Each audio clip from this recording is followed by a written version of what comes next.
তোমার কোথায় গ্রাউন্ড পড়েছিল? আমার পড়েছিল বিএসএফ উত্তর দিনাজপুর। আচ্ছা, তোমার নাম কি ভাই? আমার নাম সুমন। আচ্ছা সুমন, তুমি মোট কত নাম্বার পেয়েছো? আমি পেয়েছি 118। 118 মেডিকেল ফিট, তাই তো? হ্যাঁ। তো তোমাদের যেদিন ডেকেছিল, তো তোমার মোট কতজন তোমাকে ডেকেছিল তোমাদের গ্রাউন্ডে? আমাদের 100 জন ডেকেছিল, কিন্তু প্রেজেন্ট ছিল 57 জন। আচ্ছা, আর গ্রাউন্ড কতজন করেছিল? গ্রাউন্ড করেছিল 37 জন, 20 জনকে হাইট ওয়েট মেজারমেন্টে বাদ দেওয়া হয়েছিল।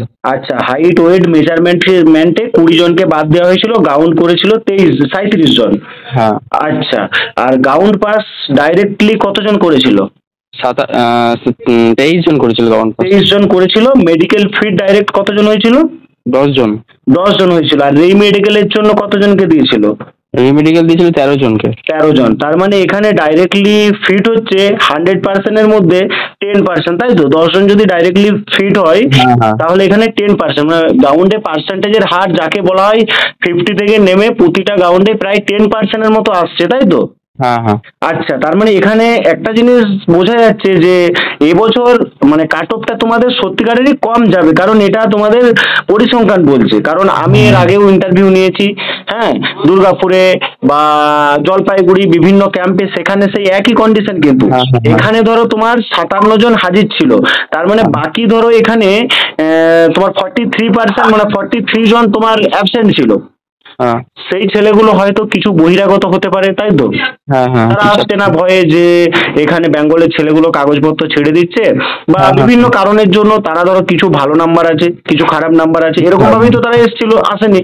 হ্যাঁ হ্যাঁ। তার মানে এখানে যারা ভাবছে যে আমার 8 বেশি আছে, 6 বেশি আছে, 5 বেশি আছে, 10 বেশি আসছে, তারা এরকম ডিমোটিভেট নিয়েই কিন্তু গ্রাউন্ডে যাচ্ছে। আর যে কারণে গ্রাউন্ডে তারা কিন্তু ভালোভাবে প্র্যাকটিস করছে না এবং গ্রাউন্ডে তারা কেটে যাচ্ছে, এটাই কিন্তু মেন উদ্দেশ্য, তাই তো? হ্যাঁ হ্যাঁ। আর এখানে তুমি ভাইদেরকে বলে দাও যে ভয়ের কোনো কারণ নেই। কিসে বেশি কাটছে, হাইটে না চেস্টে? বেশি কাটছে চেস্টে। নর্মাল চেস্টে বেশি হ্যাঁ। কাটছে, কারণ ফুলি দিচ্ছে 5 সেন্টিমিটার সবাই, কিন্তু নর্মালটা একটু টাইট করে ধরছে। টাইট করে ধরছে। তো যে সকল ভাইরা চেস্টের জন্য ভয় পাচ্ছে তাদের উদ্দেশ্যে বলে দাও চেস্ট যেন তারা ভালোভাবে প্র্যাকটিস করে। এখনো অনেকের 1 মাস বাকি আছে, 1.5 মাস বাকি আছে গ্রাউন্ড হতে। তাদের উদ্দেশ্যে তুমি বলে দাও যে চেস্ট নিয়ে ভয় পাওয়ার কোনো কারণ নেই, প্রতিদিন অন্তত যেন চেস্টের যে ব্যায়ামগুলো আছে প্র্যাকটিস করে, একটু তাদেরকে মোটিভেট করে দাও। হ্যাঁ হ্যাঁ, ওই চেস্টটা প্রতিদিন প্র্যাকটিস করলেই হবে। পুশ আপ মারতে হবে, হ্যাঁ। ভালো ভালো ডায়েট নিতে হবে, আচ্ছা। রান করতে হবে। এই ঠিকঠাক করলেই চেস্টটা ফুলে যাবে, কোনো অসুবিধা নেই। হ্যাঁ। আর ঘাবড়ানোর কোনো দরকার নেই। হ্যাঁ। চান্স দিচ্ছে, সুযোগ দিচ্ছে। সুযোগ দিচ্ছে, এবং হাইটেও যদি তার হয়ে থাকে বা সে যদি ভাবে, তাহলে বাদ দিচ্ছে না। হ্যাঁ, সমান সমান হলে বাদ দিচ্ছে না। সমান ওরা সমান। খুব ভালো ব্যবহার করছে। আচ্ছা আচ্ছা আচ্ছা, সমান সমান হলে বাদ দেয় না? হ্যাঁ, সমান সমান হলে বাদ দেয় না? না, 2-1টা সেন্টারে বাদ দিচ্ছে, কিন্তু বেশিরভাগ সেন্টার তো সমান সমান হলে কেন বাদ দেবে? আচ্ছা আচ্ছা আচ্ছা আচ্ছা আচ্ছা আচ্ছা। তো মোটামুটি ভাইদেরকে বলে দাও তোমাদের 10-12 যাদের 15 বেশি আছে গ্রাউন্ড করে আসো। গ্রাউন্ড করলে কিন্তু একটা চাকরি হওয়ার সম্ভাবনা আছে, কারণ এবছর গ্রাউন্ডে পাসের হার খুবই কম তো। হ্যাঁ হ্যাঁ, যাদের 8 নম্বর 10 নম্বর আছে তাদেরও একটা ভালো চান্স আছে এবার। হ্যাঁ, আমি ধরো কাট অফের ভিডিও দিচ্ছি, দু একটা ভাই ডিমোটিভেট করছে। কারা করছে জানো? যারা গ্রাউন্ডে ফেল করে গেছে, তারাও ভাবছে যে এই ভাইগুলো যদি গ্রাউন্ড করে যায় চাকরি হয়ে যাবে, তাহলে এরাও যেন না গ্রাউন্ড করতে পারে, ডিপ্রেশনের মধ্যে থাকুক যে 12-14-তে হবে না। আমার মনে হয় এবছরের যে সিস্টেম বা যে পার্সেন্টেজে গ্রাউন্ড করছে, আমার মনে হয় 10-12-তে এনাফ, তারা কিন্তু চাকরি পাওয়ার একটা 99% চান্স, তাই তো? সম্ভাবনা আছে, হ্যাঁ সম্ভাবনা আছে। সম্ভাবনা আছে, কারণ 10% মানে এটা ইতিহাসে প্রথম। হ্যাঁ হ্যাঁ। ইতিহাসে প্রথম যে 10% গ্রাউন্ড কমপ্লিট করছে। তুমি দেখো, তোমার, আমি ইন্টারভিউ নিলাম, তোমার বাড়ি মুর্শিদাবাদ বললে, তাই তো? হ্যাঁ। তোমার বাড়ি মুর্শিদাবাদ, তোমার উত্তর দিনাজপুর বিএসএফ ক্যাম্পে তোমার গ্রাউন্ড পড়েছিল, সেখানে 100 জন প্রেজেন্ট ছিল, ডাইরেক্টলি ফিট হয়েছে 10 জন, রিমেডিকেল 13 জন। এবারে রিমেডিকেলে ফিটের ব্যাপারটা সেটা আলাদা, সেটা যাই হোক, 8-10 জন যাই হোক, 20 জন। তার মানে ধরো অ্যাভারেজ তুমি 15% গ্রাউন্ড, আর 20 থেকে মানে 20% থেকে 15% অ্যাভারেজ গ্রাউন্ড করছে। 15-20% পাস হচ্ছে 100 জনের মধ্যে। 100 জনের মধ্যে 15-20%-এর মানে তোমার 1%-ও আপে যায়নি। না না, 20% ওইদিকে হবেই না। হবেই না। তাহলে ভাইদের একটা জিনিস এখন মাথায় রাখতে হবে যে আমার কাছে গ্রাউন্ড পাস মানে চাকরি পাস। চাকরি, হ্যাঁ।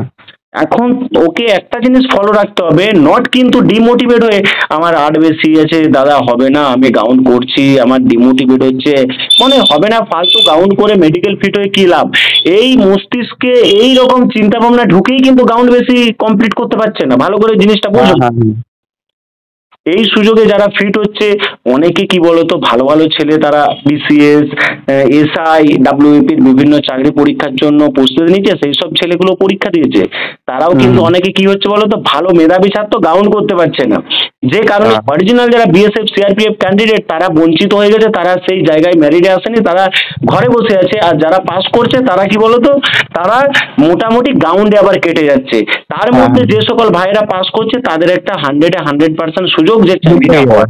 হ্যাঁ, তো সবশেষ প্রতিটা ভাইকে বা বোনকে বলে দাও তোমার তরফ থেকে, যাতে করে তারা মোটিভেট হয়ে চাকরিটা পাক, কারণ সবাই গরিব ফ্যামিলির ছেলে, তুমিও একজন গরিব ফ্যামিলির ছেলে, তারাও যেন ডিমোটিভেট না হয়ে মোটিভেট হয়ে তারা গ্রাউন্ডে যায়, এই উদ্দেশ্যে ভাইদেরকে কিছু বলো তুমি।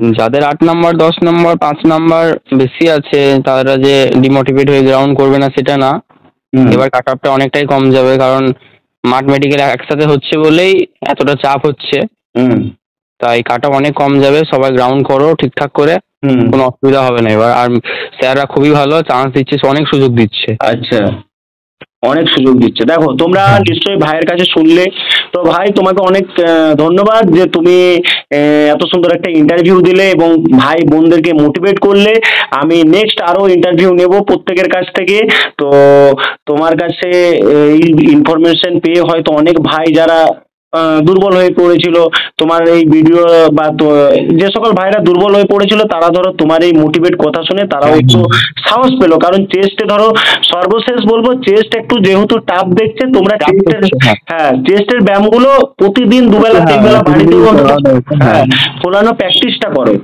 হ্যাঁ কারণ একটা চাকরি চেস্টের জন্য শেষ হয়ে যাবে এটা আমিও চাই না। সো থ্যাংক ইউ, সুযোগ দিচ্ছে স্যার, সুযোগ দিচ্ছে 2বার 3বার দিচ্ছে। হ্যাঁ, সো থ্যাংক ইউ, তোমরা নিশ্চয়ই বুঝতে পারলে, আমি তোমাদেরকে বলে দিলাম, তো নেক্সট ইন্টারভিউ নেওয়া হবে, তোমাদেরকে পরবর্তী পদক্ষেপ বা পরবর্তী কিরকম আপডেট আসছে আমি কন্টিনিউ জানাবো, আমার চ্যানেলের সাথে থেকো, ভাইকেও অনেক ধন্যবাদ, চাকরি হলে তোমার সাথে দেখা হচ্ছে।